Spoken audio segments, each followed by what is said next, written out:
ஏற்கனவே mobile network பிரைஸை ஏற்றின அதிர்ச்சியிலிருந்தே இன்னுமே நாம எல்லாம் மீளலை.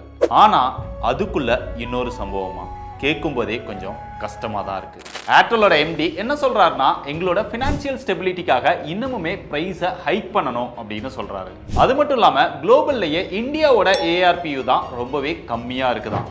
ஏஆர்பியூ அப்படின்னா ஆவரேஜா ஒரு யூசர் கிட்ட இருந்து வரக்கூடிய வருமானம். ஆல்ரெடி பிரைஸ் ஹைக் பண்றதுக்கு முன்னாடி 208 ரூபாய் இருந்திருக்கு. பிரைஸ் ஹைக் பண்ணதுக்கு அப்புறம் ஒவ்வொரு யூசர் கிட்ட இருந்தும் 248 ரூபாய் வருமானம் வருது. இதுவுமே பத்தலன்னு இன்னும் இன்க்ரீஸ் பண்ணணும்னு சொல்றாங்க. எதுக்குன்னு கேட்டா, இப்ப இருக்கிற மார்ஜின் பத்தல, இன்னும் அதிகமான மார்ஜின் இருந்தா தான் பெட்டரான சர்வீஸ் ப்ரொவைட் பண்ண முடியும் அப்படின்னு சொல்லியிருக்காரு. கடைசியில் எப்படி பார்த்தாலும் பிரைஸை ஏற்றி எல்லாருக்குமே ஆப்பு வைக்க போறீங்க. ஆனா எனக்கு இருக்கிற ஒரு டவுட் என்னன்னா, ஏஆர்பியூ அதிகமா இருக்கிற கண்ட்ரில எல்லாமே மக்கள் தொகை கம்மி, பட் நம்ம நாட்டில் மக்கள் தொகை அதிகமா இருக்காங்க. ஏஆர்பியூ கம்மியா இருந்தாலுமே அதிகமான யூசர் இருக்கிறதுனால அதிகமான வருமானம் தானே வரும். கரெக்டா இல்லையான்னு கமெண்ட்ல சொல்லுங்க. பிரைஸ் இன்க்ரீஸ் ஆக போற இந்த விஷயத்தை மற்றவங்களுக்கும் ஷேர் பண்ணி இப்போவே அலர்ட்டா இருக்க சொல்லுங்க.